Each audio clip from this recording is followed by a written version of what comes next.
So people split into either the really super angry or I'll be honest, in my case was just like, hang on a minute, why is a government trying to throw one person under the bus? Something doesn't add up here. Dirty Linen loves a return guest, but we've never had somebody who's come back as quickly as Daisy Miller. There's a very good reason that we've got Daisy back on. She was here on Friday to talk about the Adelaide lockdown, which at that point was imminent. But we've got her back because the lockdown is lifting and the story has taken some very interesting turns. Welcome, Daisy. It is great to have you here. Thanks, Dani. Yeah, what a 6 days this 3 days has been, hey? Yeah, it's a super crazy story, and I suppose when I say story, that's not to diminish the fact that there are real people who've been impacted by this situation. It's been Adelaide's been thrown into, I suppose, a very quiet chaos in some ways because the streets have been emptied out and everyone had to stay home. It's been a super hard lockdown.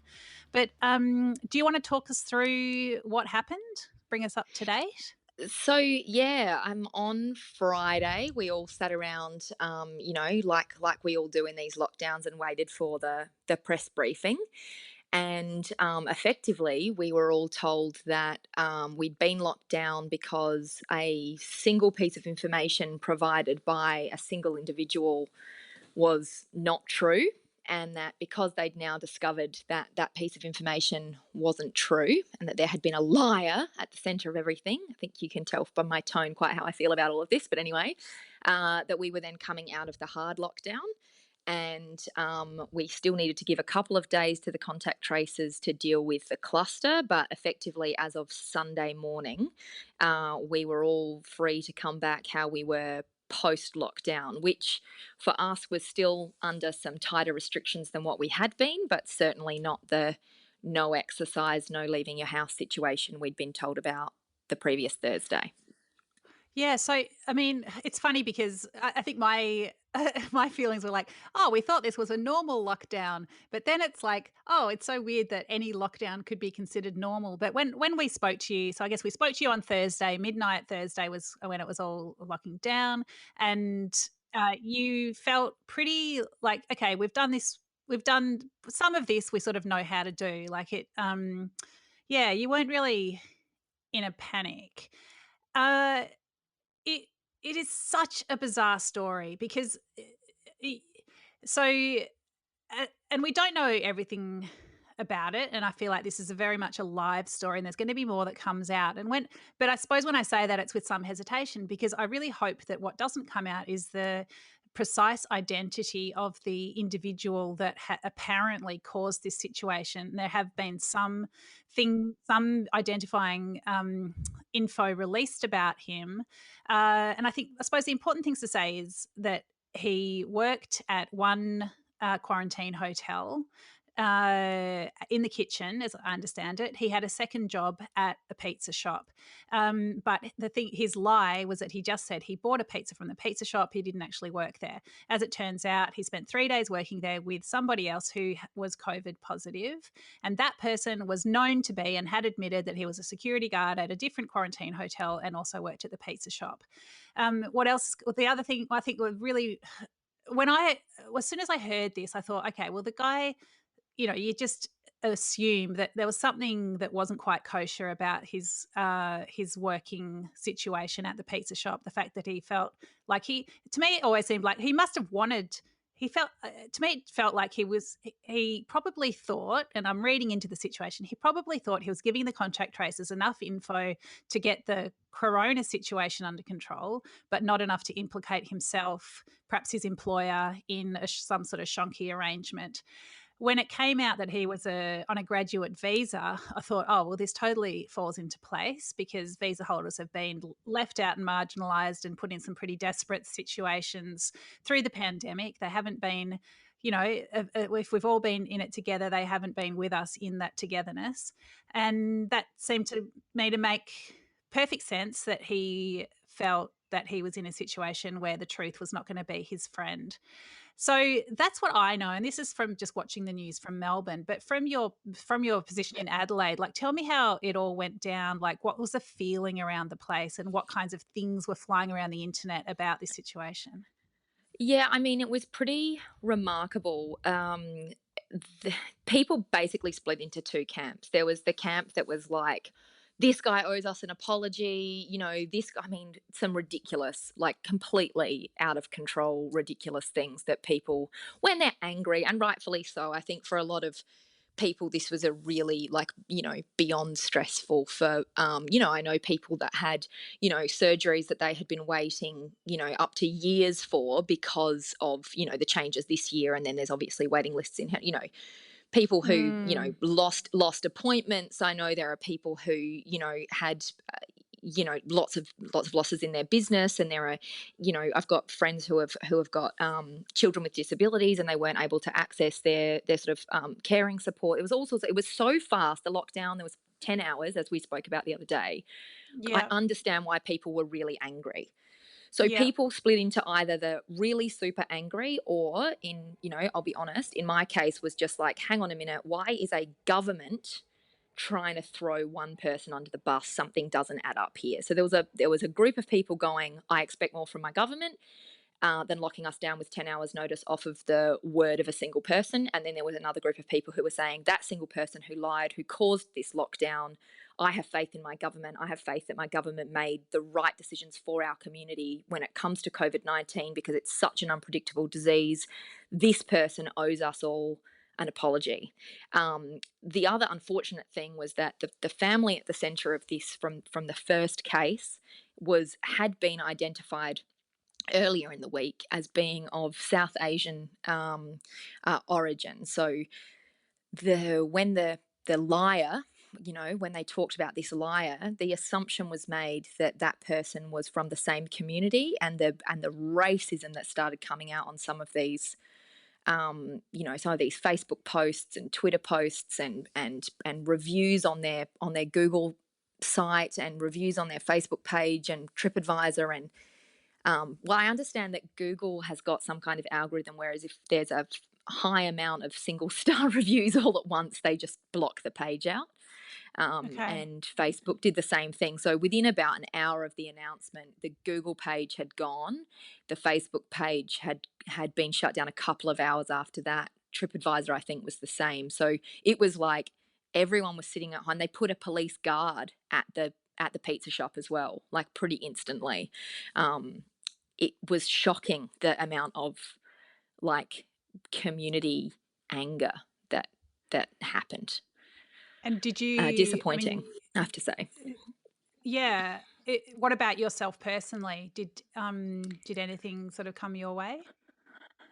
So yeah, I mean, I posted about my feelings were that the government had had a hair trigger, and that I was disappointed that they were trying to divert what I would assume from my background's actually in public policy. And before our head chef, my husband Terry, bought a restaurant 6 years ago, I was working in a non-government organisation in health as a consumer advocate. So I understand systems aren't perfect. So my assumption was there's been a system failure here, and I publicly put that up on Facebook, and then started getting a couple of private messages saying, you know, how wrong I was in some pretty impolite terms. It was Yeah. interesting.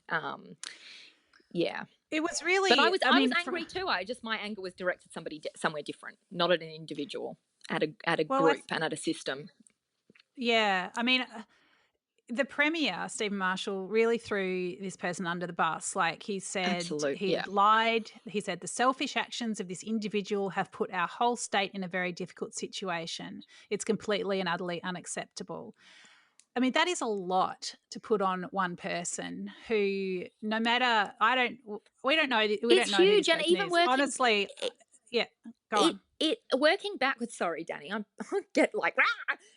Working backwards from those statements, to try and apportion blame on a single person in any situation is always like I'm a parent. I have an 8-year-old and a 5-year-old. It's never one person's fault. You know what I'm dealing with getting to the bottom of stories all the time. The idea that the adult in this situation, being the premier or the government, is trying to throw the children. Do you know what I mean? Like, what are you Yeah. talking about? It was so full on. The only result that was going to come out of rhetoric like that was going to be community anger, and the risks of what was going to happen were extremely high. Like a group of people who are locked down and angry and anxious and fearful about their state, about what they're going to do at Christmas, people who have lost I mean, I was meant to be in Kangaroo Island. Like, I lost a holiday, I lost lots of money in my business. I understand, right, that the visceral reaction to want something to blame. But one guy, like, I'm still lost on it. I'm still lost on how a the amount of media training politicians have to have, the amount of communications training and understanding that politicians have to have for him to stand at that podium in this sort of really highly fraught time and speak that way was just disappointing, honestly. It's also against every sort of public health protocol, Ah, uh, which yes. Who's which going is to come about forward? exactly. Yeah. Which is about not apportion it's like it's not apportioning blame, it's about standing beside people so you can try to, appreciate their situation and encourage them to speak. I mean, this whole idea that immediately after he was, blamed, there was the question of there's no mechanism to punish him, and that was the problem. Oh, And then there's a the task yeah. force set up with 20 detectives on this case. Like, where are the 20 detectives on how the virus got out of hotel quarantine in the first place, and where are the 20 detectives asking the employer why he or she did not come forward to with a list of their employees? Yeah, exactly. I mean, for me, that's exactly right. In the first case, we know that the person that he caught it from, who was also, and it's an interesting thing talking about infection like this, but just bear with me. But what we know that the person that he caught it from was working in another Medi hotel and was related to the family group with the cleaner was Mm, from. So that generation one, we say, is the cleaner. Generation two was her mother, who got the swab in the hospital late on Saturday night, early Saturday morning, and then the rest of the family was isolated and tested on the Sunday. And at that point, that gentleman from that family group had said that he was working at Woodville Pizza, so that was on the Sunday. The fact that the other security guard, this guy, the premier, called a liar, was tested on the Monday, and his results came back on the Monday afternoon. From what I understand, the Woodville Pizza staff had already been locked down related to the previous generation of cases. of course, yeah, So it okay. can't just be like, in their explanations, what I can't get my head around is how this one guy was meant to have told one lie when actually the place that he worked at, that group of people were already contacted by contact tracers the day before to be locked down and have the contact. Do you know what I mean? Like, we're already, the story doesn't add up. It's Yeah. obviously, it's it's impossible that it's a systems that it's a sorry that's an individual's lie versus a systems error. And I get that they're moving targets and I get how complex it is, but I just think that makes it all the more um, disappointing that a single person has been thrown under the bus like this. Um, Yeah. yeah. Because I think Anyway. what we've seen through these lockdowns is that you really need to bring the community with you for them to work. And I was so impressed, like in South Australia, the opposition leader was, very much standing beside the premier and the public health team, saying, Yeah. "Whatever you do, we trust you." That certainly wasn't the experience that we had in Victoria, where the opposition was carping and undermining at every turn. So, I mean, to me, it seemed like a major bummer, but a swift public health response that you could understand. You trust them. You feel like you can understand the circumstances, and I just hope that that well, I hope that South Australia and every other Australian state is doesn't have a similar situation, because it's yeah, I don't know where the public confidence is going to be. Like, God help anyone who tries to lock Adelaide down next time. This is for me that's the danger. Like, I don't feel, like we're going into Christmas, and yet we're opening up, and the police commissioner has said that on the 1st of December they're going to lift the restrictions back to what they were pre cluster. All these, it's just, how many new terms do we have to talk about this year? I mean, like, We have a yeah, lot. the circuit breaker and the community pause and it's all, anyway. But before this cluster was identified, we were at 1 person per 2 square meters in South Australia in hospitality. And then when they sort of discovered this on the Monday, like I was saying to you, we went to the 4 square meters. So that was already like a big change, because that was pretty instant. And then by the Wednesday, they'd announced this lockdown from midnight. So it was all very, very quick. So the idea that we could be at December 1 and we could be reopening up with 1 person per 2 square meters is like, it's great, but given how fast we flip flopped, it doesn't fill me with confidence for taking deposits from bookings and Right. securing large bookings, and being able to be, we're looking into next week, and shall we be trying to fill the restaurant from December 1st? Shall we be taking bookings and opening up our reservation system to take 24 people in the restaurant at a time instead of 12? Or do we keep it closed down and just take 12 people at a time because that's more risk averse? And then through doing that, do we end up losing? There's no faith in how it will, like, what will happen next. And I think that's probably the most significant damage in all of this, is that it's so hair trigger, and it's been up and back, and do you know what I mean? Like, that's, Yeah, yeah, it's really yeah. tough. So, what have you been doing today, Daisy? Like, have you been calling people and rebooking reservations that you'd had previously cancelled? So I pretty much started doing that as soon as the announcement came through. I drafted an email to people whose bookings we'd cancelled, because we obviously cancelled them for the whole 6 days, and said, I want to give you guys priority to rebook. And then there were a whole lot of people who, because they had bookings coming up this week and we had to work around them. So I sent an email to those people saying, hey, you've got a booking coming up.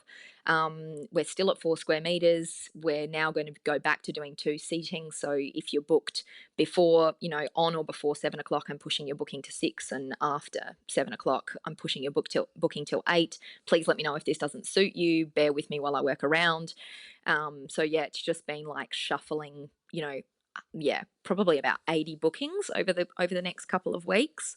And that's only up until December 1st. So I've pretty much been rebooking people since the announcement. And then Yeah. today we got all of our staff in, and we just, spoke to them about if they feel comfortable coming into work, how they're feeling about, the lead up to Christmas, who wants to, we're going to go back to doing takeaway and delivery, just try and boost some of that turnover, and whether or not Uh-huh. people feel, whether our staff who are, they're front of house staff, they're not delivery drivers, whether they feel comfortable doing that or not. Planning the Christmas party. It was Yeah. bringing all of that booze, that we packed away back downstairs, and stocking everything back up again. Oh my It was, goodness. yeah, just a pretty hands-on day. But Wow. I've got a One good of the team. Well, I mean, your team, you're such a communicator and, you're obviously looking after your team. But I guess one of the things that strikes me about this situation, with this quote unquote liar, is that it sounds like he was in a very insecure work situation. And we know that a Absolutely lot of right. Yeah. people in hospitality are in insecure work. What do you think about that? Is that something that sort of, crosses your field of vision much, something that you've experienced yourself or had people around you experience? Well, yeah. I mean, at the start of COVID, at the start of March, or the end of March, whatever end we were looking at, before they announced JobKeeper, we'd closed our restaurant and just sent everybody. Like, I've got a couple of staff who have got family who work in health, and another couple who have got, very elderly relatives who live with them. And so we just said, right, no takeaway. No, we were in a good position to be able to say, let's just have a little bit of a pause in our little Soi38 pause. And I sent everybody off, and we agreed that we would pay them, sort of what we could in terms of their casual wages, because all of my staff bar one were casual. Then Mhm. when JobKeeper was announced, I very quickly figured out that the way it had been designed was probably not really to work in hospitality's favour. I mean, I would say that the majority of hospitality businesses have got a turnover of staff where there is a large percentage of their staff that haven't been there for a year, just because of the nature of students working and taking time off and going on exchange, in previous Sure. times. Yeah. So the idea that this was set up so that people had to have worked for a year in the job that they were in was already like, okay, well, which of my staff does that not count for? And not many, because most of my staff have worked for me for a while, but one of them had this big sort of 6 month pause in her employment in the last 8 months. And so that was, I didn't know if I could count her. And then I've got three staff who are on international visas, and they were Yep. left out. And it was about, okay, what we have to use JobKeeper for is to subsidise our payroll so that we can afford to pay our casuals who have been left out of this system. And like, there Mm. was a big report that was released this afternoon about the fact that it seems to be, the way a lot of people used it was that it saved, I think that the report today said it saved 700,000 jobs, and that, one in five or 1 in 10 international, I don't have it in front of me, sorry, Dani, but a number of international students, their jobs were saved via JobKeeper, not because they themselves were eligible for it, but because they were part of a team where the rest of the team was. And so paying them their casual wages was less of a burden on the small business. So insecure work is one thing. Insecure work in a pandemic is another thing. From what I understand, international students have had to continue to pay their student fees throughout the pandemic. They're already not allowed to work as many hours. It's 20 hours a Mm. week maximum, or 40 hours a fortnight. And so already they're in quite insecure jobs anyway, which means that, people, not everyone, not tarring everyone with the same brush, but a lot of international students will look for some cash in hand work to subsidize the 20 hours a week that they're doing, because international student fees are so high, rent Mm. is high, getting around, especially in a town like Adelaide where public transport is not great, most people are trying to run a car.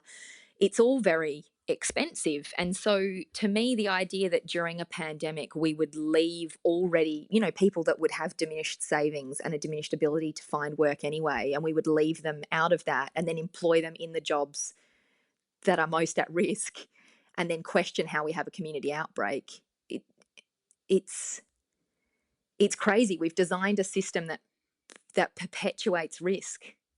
Yep. Sorry, I know I just talked at you for a minute there, but No, but yeah, I mean, you're really distilling things that I also believe, and to me, it's like, this so-called lie lies at the feet of the people that designed JobKeeper. And I mean, I haven't seen the report that you speak about, and what it says to me, or your summary of it says to me, is that there are businesses that care about these internationals that aren't being supported by the government, and that's being proven by that statistic that you shared. And but that the government that administers that program doesn't administer it in such a way that makes it easy. Like, the purpose of that program is not to support those people. Businesses were put in a position where they had to use it as a workaround so that they could support these actual people who are actually there in front of them with actual expenses. And you're right, like, the most of the courses are paid by direct debit, so those, and their visas are dependent on them paying those course fees. So those people are really in a bind. Um, so it's just, I just find it enraging. And then for a politician to blame somebody without knowing their full circumstances. And admittedly, we don't know the circumstances either. Like maybe this is just a, who knows what we're going to find out. Like, and I hope we don't find out too much. But um, I don't talk about the circumstances of this individual, but what I do talk about is the systemic problems that marginalize people, leave them on the outer. And when they're on the outer, how can we be surprised when they don't act like they are in, when they don't, give over every bit of information that may or may not help contact tracers, and therefore the health department make a decision that, follows logically on.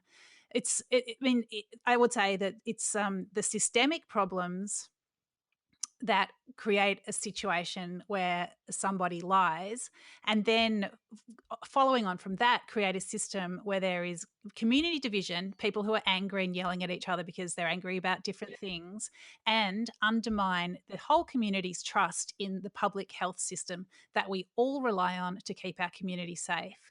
So, you have to draw a line between all these things. You have to join all these things up because they are absolutely linked. And to put it at the feet of one individual is just an absolute disgrace, a terrible misreading of the situation. It is race baiting, and it is sowing community division. And we found out that this person is Spanish. And honestly, thank God that we found that out because, he's probably white. Do you know what I mean? Imagine if we'd found out this person was Chinese or Indian or Sudanese, or, the fear that I would then have, like, would, exponentially increase. That it's just a Oh, totally Danny, scary situation. at the start of all of this, my our head chef, my husband Terry, is Thai. So our kids are mixed race and mixed heritage, and they are sort of much darker skinned than I am, and both appear, when. I have been questioned before whether I adopted them. It's an interesting, Australia's an Okay. interesting place to live in at the best of times. But at the start of all of this, I was in the supermarket with my daughter, and I had this woman who was, I didn't pick it up at first, but she was basically making comments about, my filthy mongrel children. And, like this was at the start of like the Chinese virus and that kind of stuff. And I kind of shuffled Adelaide away. Adelaide's also my daughter's name. And I kind of shuffled her away and tried to get her away from it. And, people around us were noticing what was going on, but nobody really knew what to do or say. And then I've got staff who are, from different parts of Southeast Asia, obviously Thailand. A really lovely girl called Chloe, who's been fantastic, and she's very resilient, and she has very interesting conversations with me. She's from Vietnam, and she had this incident on a bus where she was spat at on the bus and told to get off of the Oh, bus. And one of my kitchen hands was crossing the road and had somebody revving their engine at them as if they were going to run them down, and shouting obscenities out the window as they tried to cross the road. This was at the start of the year. And my fear about this year, and this is like, three incidences, yeah, which are all quite jarring incidences. But this was caused by the rhetoric of, this virus coming from Asia, and the way that we talk about the transmission of viruses, and it being a fault of the host. Like the thing that this whole issue, and this issue of the liar really brought up for me, and I guess the reason why I jumped to blame, the government and the government reaction to it, and also my disappointment in the premier and his rhetoric, is because once you erode that kind of that decency and that politicians speak and that media speak that we all, it gets criticized from time to time, but it's there to kind of hold a standard. And as soon as mm, you start to erode that, it leaks into real life. It's like, okay, the rules have been changed and I can behave in a different way. And yeah. you're right. Like as soon as they said on that second day, when they were, doing the amazing circus trick of standing up at a podium and pedaling backwards, the when they said he was a Spanish national, I also felt relief, because I thought, like, God, I don't want any other communities to have to suffer through any other kind of, you know, discriminate. No, it's Mm. not just discrimination at this point. It's like outward.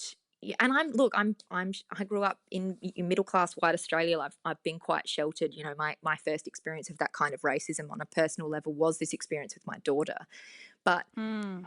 it really, yeah, I felt that relief as well. And that says something else about this whole situation. I mean, like when we talk about the systemic thing, there's one is the system that led this guy to lie, which, I mean, set aside for a minute because, like I said, the other guy who he worked with had already said that he was working in the pizza bar, and surely at that point they were identifying all of the workers of the pizza bar. And so if, you know, this Spanish guy's name was left off the list, then it's not the Spanish guy who lied, it's a different group of people. So let's leave Mhm. aside the fact that apportioning blame to him in the first place seems to be questionable. But you know, there's, like you say, there's those identified risks, and we don't know about this individual's circumstances, but we can already identify the issues of insecure work, as a visa holder, as a graduate, so on and so forth, that may lead him to feel like he needed to lie. So there's that Mhm. one problem in the system. The other problem in the system, which is where my kind of eyebrow raises as well, is how the interviews are being conducted that meant that he didn't feel safe enough to, like, if we acknowledge, which we both, you know, disagree with, that he told a lie, right? So let's just say, right, they did lock us down on a single case of a lie, which they're backtracking on now anyway, but let's say they did. Why did the contact tracing not have a system in place where he felt safe enough to disclose? This sort of thing, just, you know, people lying about how they contracted a disease. We've known that people lie for years and years, decades and decades and decades, and especially things were learned around the start of the AIDS epidemic, with HIV contact tracing, because Mm. a lot of what would happen is that you would have, you know, closeted gay men, drug users who were, you know, otherwise, sort of, yeah, I guess the term used to be, I don't think it is anymore, but like high functioning, sex work, so Mm. on and so forth. And so when those contact tracers were trying to make sure that they could kind of, you know, stop the spread, the way that they would contact trace was first to identify, kind of confidentiality, really secure, you know, make sure the other person understood that this is about contact tracing. It's absolutely not about identifying the individual. It's about, yeah, confidentiality and impunity. And if you set the foundation of confidentiality and impunity, you don't give the person any reason to need to lie. You know, nothing you Yep. say to me will incriminate you.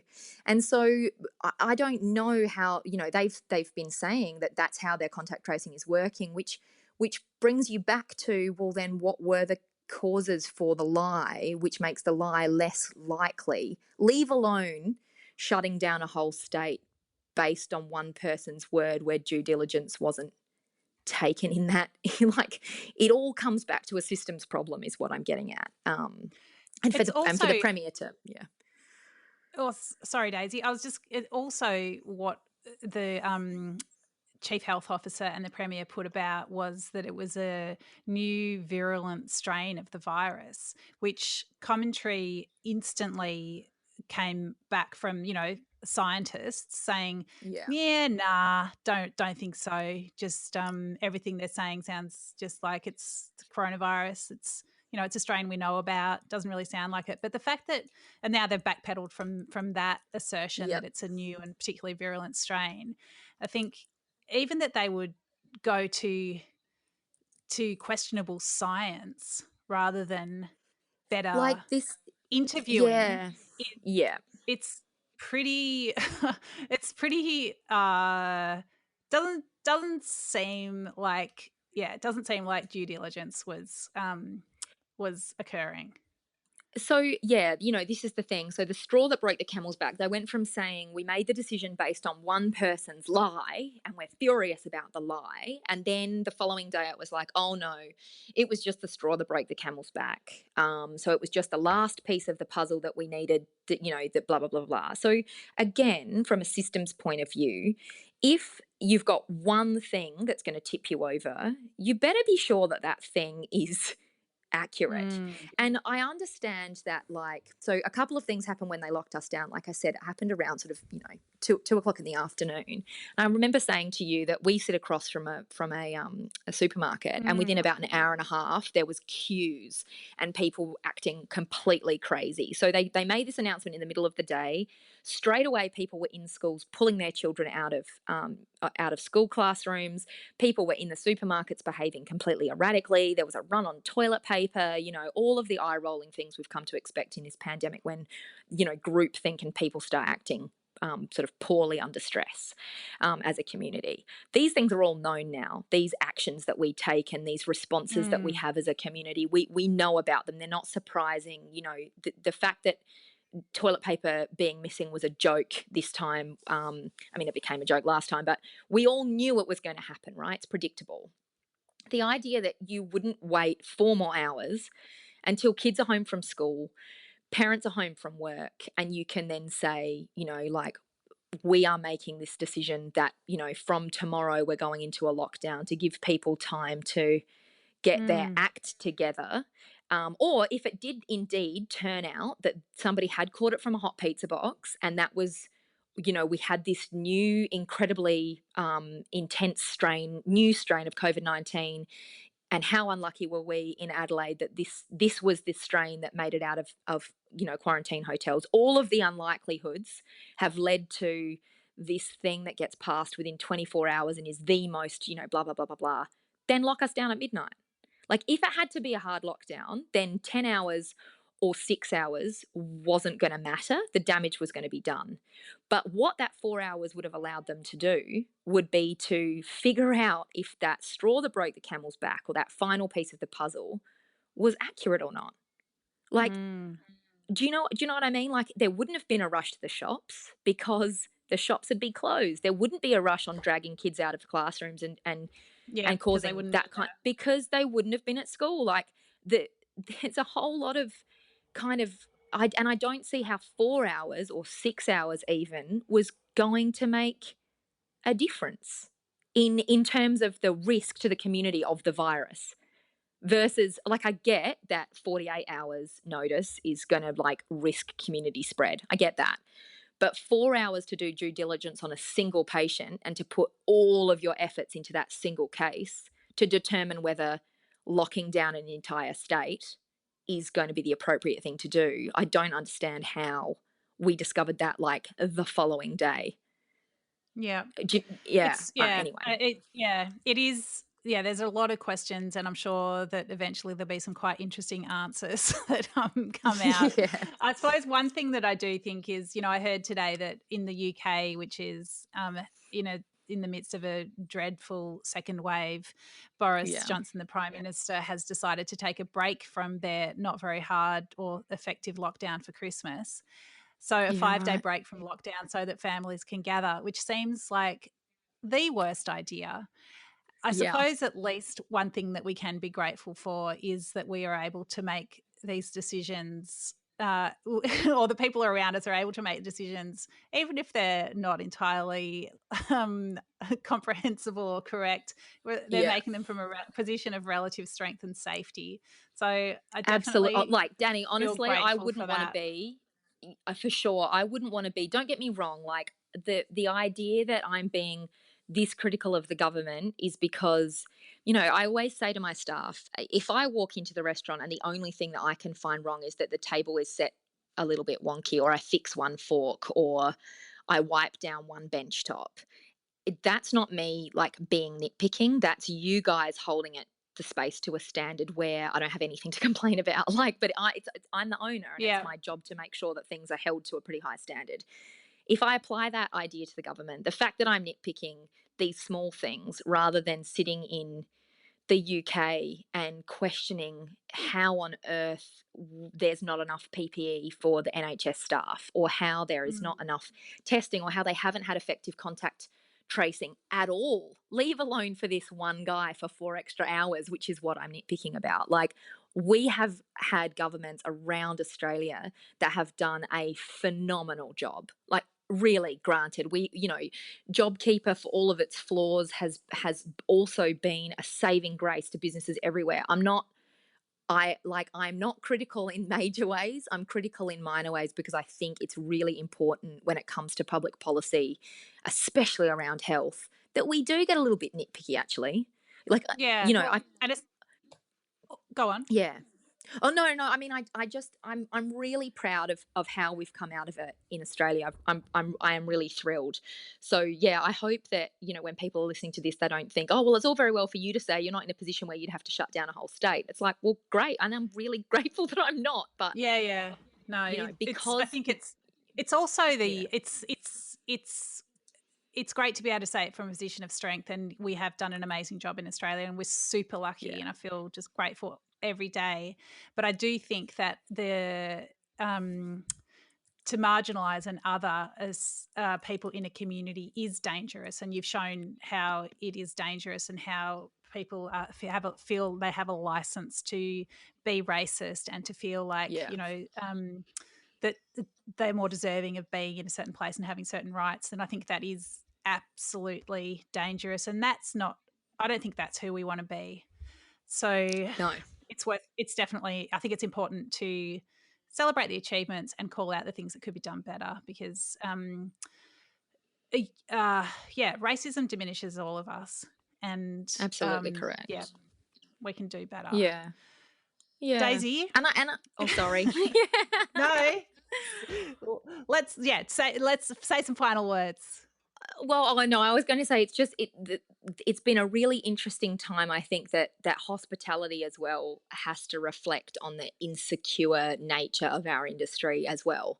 So like while I'm being critical, we could spend another like 45 minutes talking about the nature of insecurity that is built into hospitality, because it's it's not just about international students being in insecure work. It's about hospitality not being a secure place of work for women, about like just any old student, about older people. Like it's a good time for us to all look at like the fragility of our industry, and the fact that maybe some of that fragility has been self perpetuated by the nature of the way that we've always done things. So I'm also critical of our industry. I'm not I'm not just critical of the government.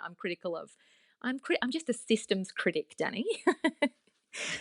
I think it's great. I kind of think you should get back into policy, and perhaps you can be premier next time we Oh have God. God forbid pandemic. I literally cannot think of anything worse. It's a bloody tough job. So kudos to It anyone who is puts their hand up. absolutely right. It's been amazing to talk to you, and I think all those workplace issues that you talk about will definitely be a focus of Dirty Linen. So you never know, we'll have to have you on every few days, Daisy, as threatened at the beginning of this chat. But thank you so much It would be for a coming pleasure. back on today. Yeah, absolute My pleasure. pleasure. And good luck opening up Soi38. I cannot wait to get Thank you to so much. A-Town and come and eat with you. Please, it would be a pleasure. Thanks, Dani. All right, take care. This is Dirty Linen, and I'm Dani Valent. We air the issues that the hospitality industry finds hard to talk about. We spend a week thrashing around each issue, hearing from different people with unique perspectives. We want to hear from you as well. If you have something that needs to be said about a topic, get in touch so we can include your perspective. Contact us at dirtylinen@deepintheweeds.com.au or hit us up on Insta at Dirty Linen Podcast. We can't wait to hear from you. This is a Deep in the Weeds production.